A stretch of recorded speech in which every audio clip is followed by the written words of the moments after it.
Ça y est, on est en mode nuit.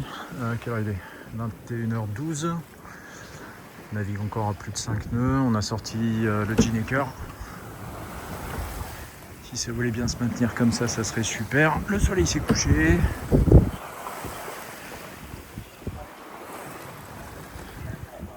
fait un bon cap. On fait cap au... Ouais, grosso modo au 300. Donc c'est juste ce qu'il faut pour aller sur La Ciotat et arriver, si tout se passe bien, demain vers les 15h.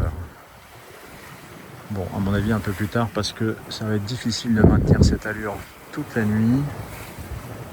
A priori vers les 3h du matin il faudra remballer le Ginnaker, il faudra remballer la grand voile et se mettre un petit peu au moteur jusque les 7-8h où on pourra ressortir le Ginnaker et dans l'autre sens le vent fait une renverse complète.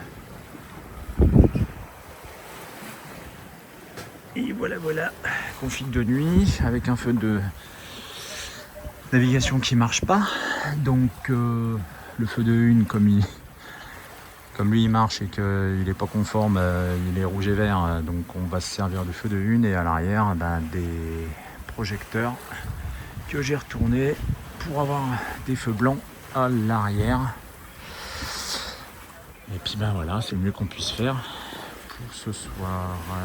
On a super bien mangé, comme d'habitude. Ma femme a cuisiné. Maintenant, c'est la vaisselle. Elle est formidable.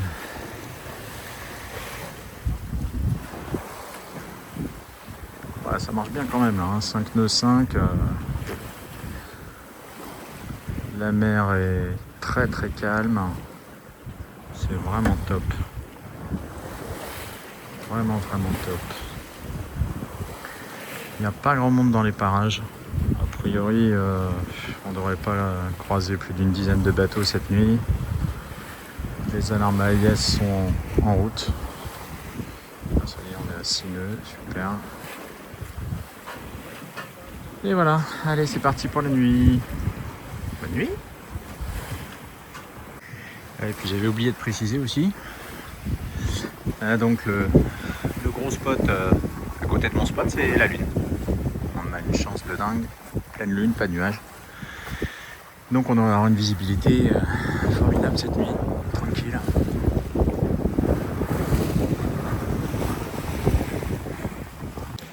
Alors comment s'organisent les quarts de nuit sur Ziva?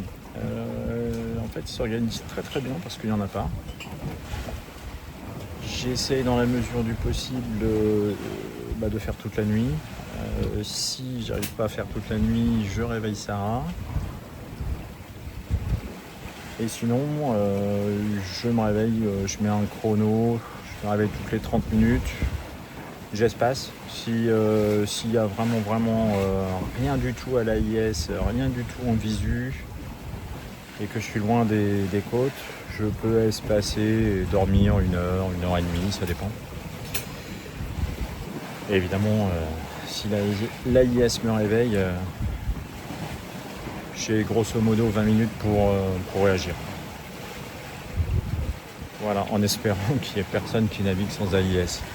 Sinon, ça ne le fait pas. Voilà. Bon, maintenant c'est quand même vachement rare. Hein. Naviguer de nuit, pleine mer sans AIS, c'est quand même très très rare. Voilà.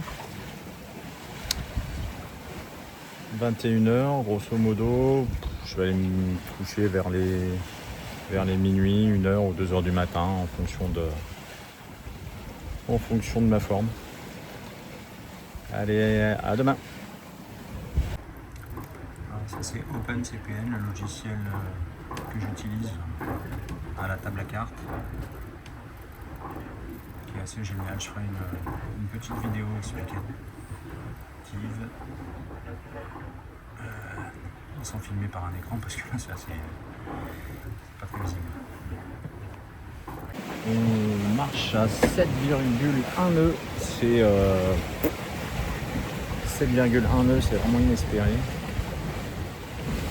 Ça voudrait dire que on arrive demain à midi à La Ciotat, j'y crois pas un instant.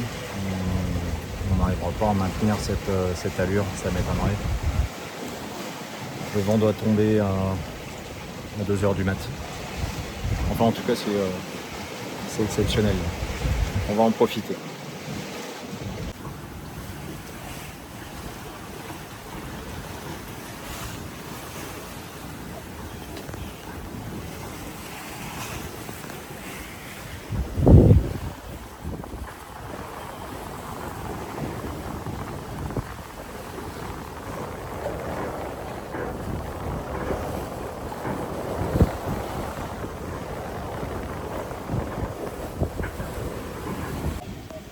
Bon voilà, on a passé la nuit, c'est le petit matin, quelle heure il est là 7h30, le soleil se lève.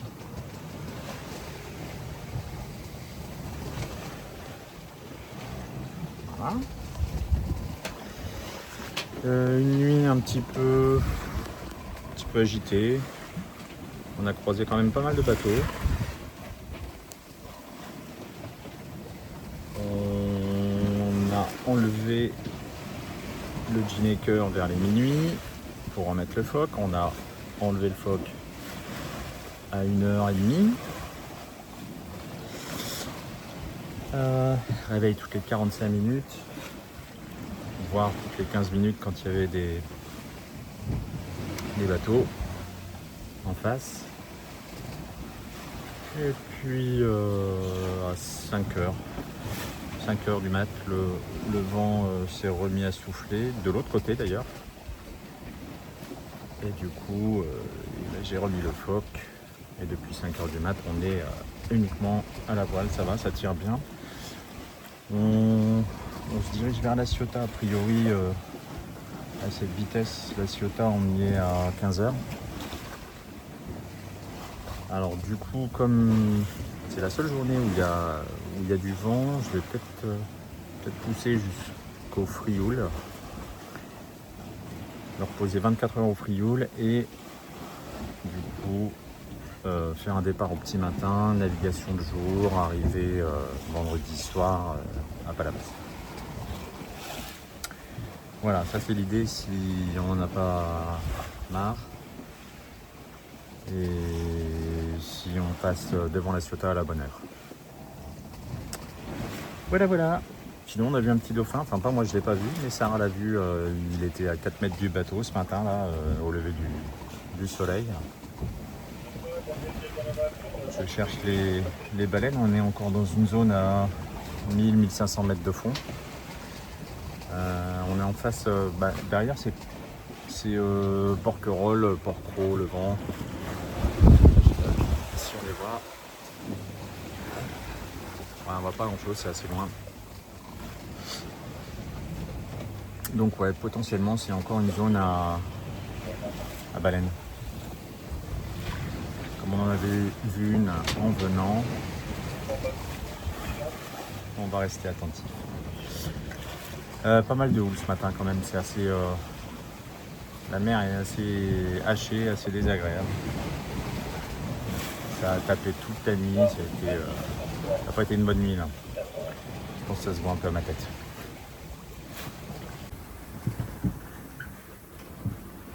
Bon, la vidéo ça écrase toujours un peu les vagues. On vient de se prendre une série de 4-5 vagues là. Celles-là c'était pas les mêmes que les autres.